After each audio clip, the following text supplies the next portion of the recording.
खासदारांच्या 2 PA हे वारंवार पोस्टमार्टम रिपोर्ट बदलण्यासाठी दबाव टाकत होते, त्याच्यावर अत्याचार होत होता, मानसिक शारीरिक छळ होत होता आणि प्रकरण खूप मोठं होतं. काल महाराष्ट्रात 2 महत्त्वाच्या गंभीर स्वरूपाच्या गुन्हेगारी स्वरूपाच्या घटना घडल्या आणि महाराष्ट्रामध्ये पोलीस व्यवस्था आणि कायद्याचा कसा बोजवारा उडाला आहे, भय कसं नष्ट झालं आहे कायद्याविषयी आणि कशी अनागोंदी माजलेली आहे ते स्पष्ट झालं. देवेंद्र फडणवीस यांच्याकडे गृहखातं आल्यापासून त्यांचं लक्ष गृहखातं, कायदा सुव्यवस्था, महिला सुरक्षा याच्याकडे नसून पूर्ण राजकारण, तेही विरोधी पक्षाच्या विरोधामध्ये काय कारस्थाना करता येईल आणि त्यासाठी पोलीस यंत्रणेचा कसा वापर करता येईल यातच त्याने संपूर्ण पोलीस खातं अडकवून ठेवल्यामुळे काल आपण 2 घटना पाहिल्या. फलटणमध्ये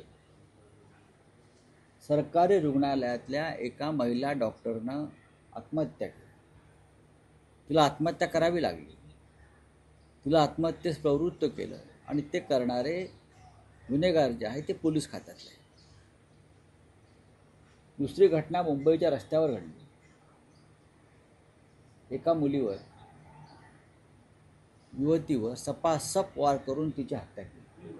ठीक आहे, हल्लेखोराने आत्महत्या केली हा पुढला प्रश्न, पण मुंबईच्या रस्त्यावर सपासप वार करून एका मुलीची हत्या झाली. अशा घटना महाराष्ट्राच्या कानाकोपऱ्यामध्ये सातत्यानं घडताना दिसत आहेत. सातत्यानं मधल्या काळामध्ये वसईत घडल्या, मराठवाड्यात घडल्या आणि अत्यंत असंवेदनशील पद्धतीनं गृहखात्याचा कारभार सुरू आहे. गृहखातं काय करत आहे? विरोधकांवर पाळत ठेवणं, विरोधकांचे फोन टॅप करणं, पोलिसांना विरोधकांच्या मागे लावणं.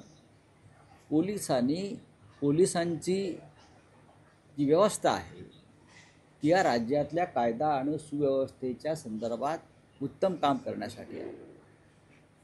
पण पोलीस हे आमच्या पक्षाचे चाकर आणि नोकर आहेत अशा पद्धतीनं त्यांना राबवलं जात असेल तर फलटण आणि मुंबईसारख्या दुर्घटना सतत घडत राहतील.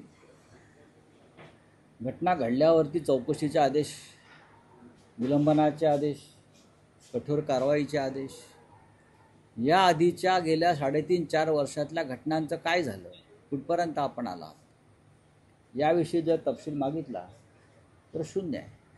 राज्याच्या पोलीस महासंचालकपदी एक महिला अधिकारी आहेत ना.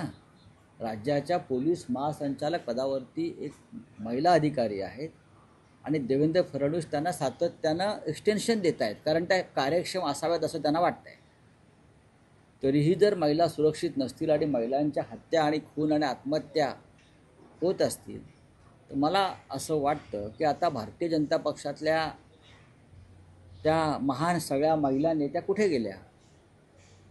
हे जर इतर कोणाचं सरकार असतं तर या महिलांवरील हल्ले, अत्याचार, खून या विरोधामध्ये सत्ताधारी पक्षाच्या महिला नेतृत्वानं, महिला आमदारांनी रस्त्यावर तांडव केला असतं. मग आता ह्या सगळ्या गप्प काय, कसली वाट पाहत आहेत? अत्यंत चित्र गंभीर आहे या महाराष्ट्राचं. सरकारसारखं काम करत नाही, सरकारची प्रशासनावर पकड नाही, गृहखातं अजगराप्रमाणे निश्चित पडलेलं आहे. अशा पद्धतीत या राज्यातील महिला असतील, तरुण असतील, वृद्ध असतील, त्यांची सुरक्षा वाऱ्यावर आहे. रावसाहेब, आणखी एक विषय होता की सध्या भाजपमध्ये अन्य पक्षातून मोठ्या प्रमाणावर इनकमिंग होत आहे. मात्र जुन्या कार्यकर्त्यांकडे लक्ष द्या, नाहीतर जेवढ्या जोराने वाढलो तेवढ्याच जोराने खाली आल्याशिवाय राहणार नाही, असं स्वतः भाजपचे केंद्रीय नेते नितीन गडकरी म्हणत आहेत. नितीन गडकरींनी आपल्या पक्षातल्याच नेत्यांचे कान टोचल्याचं म्हटलं जात आहे. नितीन गडकरी हे कायम कान टोचण्याच्या भूमिकेत असतात. नितीन गडकरींची जर गेल्या काही काळातली वक्तव्य, भाषणं ऐकली तर त्यांनी कानच टोचण्याचा कार्यक्रम हाती घेतलेला आहे, उपक्रम. पण त्यांच्या कान टोचण्याचा काही उपयोग होतोय का हे पाहायला पाहिजे. महाराष्ट्रामध्ये नव्हे तर देशभरामध्ये जो भारतीय जनता पक्ष आहे तो मूळ भारतीय जनता पक्ष नसून तो डुप्लिकेट सुजलेला फुगलेला भारतीय जनता पक्ष आहे. भारतीय जनता पक्षातले आजचे आमदार 60% आमदार हे बाहेरून आलेले आहेत, 60-65%. भारतीय जनता पक्षातले जे प्रमुख पदाधिकारी आहेत, जे स्वतःला नेते म्हणून मिरवतात, हे कधी काळी भारतीय जनता पक्षाच्या विरोधात काम करणारे लोक होते. त्यांना भारतीय जनता पक्षाची विचारधारा काय माहिती आहे. जे कालपर्यंत हाफ चड्डीवर संघाच्या घाणेरड्या शब्दात टीका करत होते, आज ती संघाच्या चड्ड्या घालून संचलनात सामील होताना जेव्हा पाहतो तेव्हा लोक हसतात, लोकांना गंमत वाटते, लोक त्याचा मजा घेतात.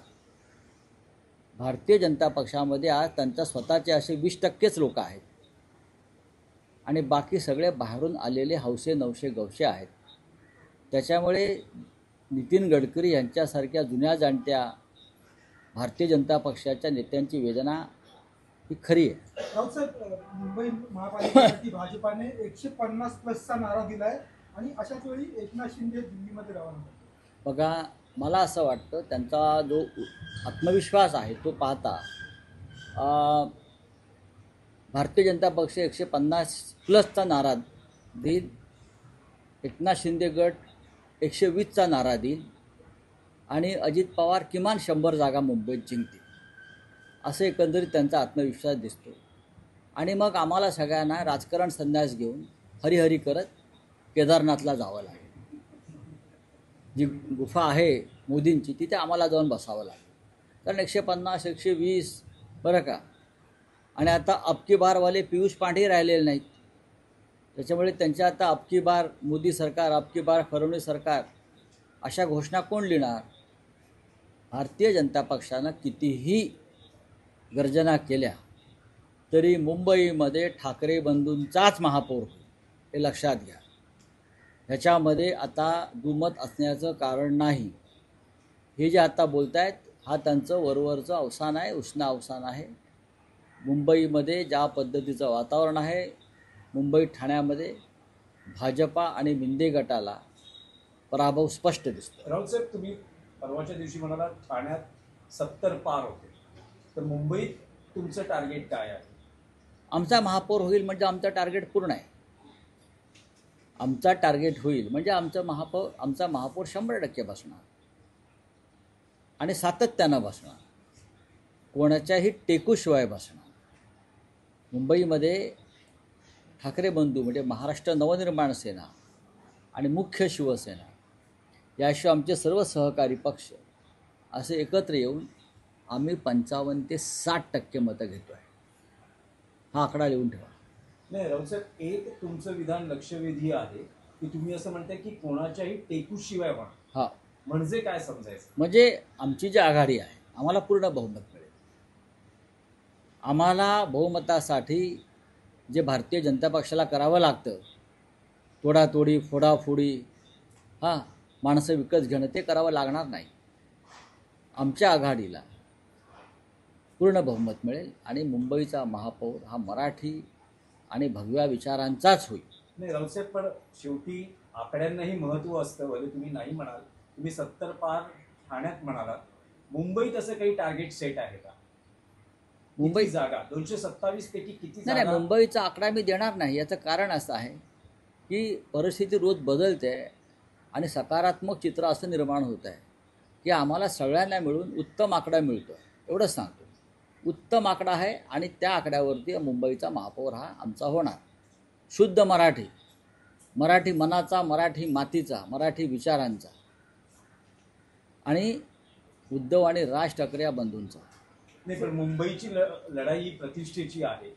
महायुतीत अन्य ठिकाणी महायुती होईल की नाही असं असताना मुंबईत मात्र तिन्ही पक्ष एकत्र लढणार. याचाच अर्थ असा आहे की मुंबईच्या संदर्भात त्यांच्या मनामध्ये भीती आणि शंका आहे.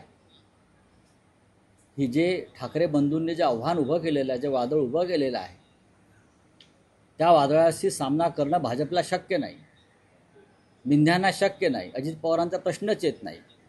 म्हणून ते हे सगळे आता एकत्र येत आहेत, फोडाफोडी सुरू आहे. चालू त्या हिंदी में कुछ है तो पूछिए.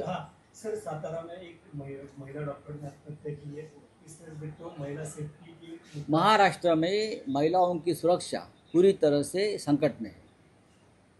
एक ज़माना में महाराष्ट्र सबसे सुरक्षित राज्य रहा महिलाओं के लिए, मुंबई के लिए.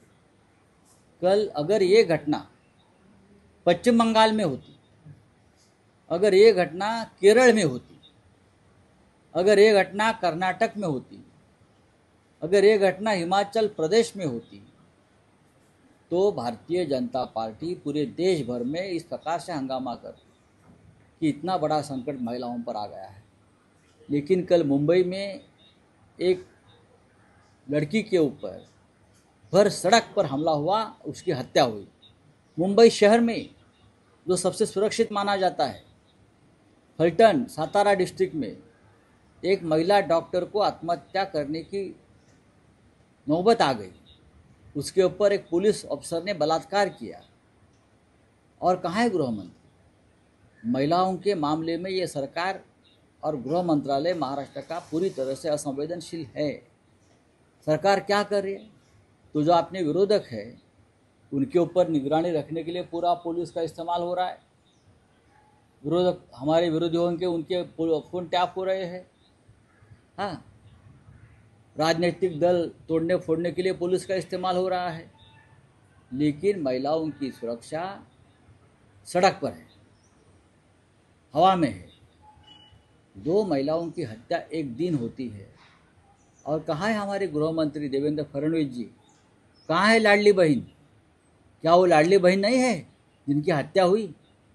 हाँ, चलिए, thank you. Sir Eknath Shinde ने दिल्ली विजिट कर रहे, अमित शाह से मुलाकात करने वाले, क्योंकि भारतीय जनता पार्टी ने 1+150 का नारा दिया है. देखिए, बात ऐसी है, ये उनका इंटरनल मामला है. अमित शाह उनके पार्टी के प्रमुख है. एकनाथ शिंदे की जो पार्टी है उसके पार्टी के चीफ अमित शाह है.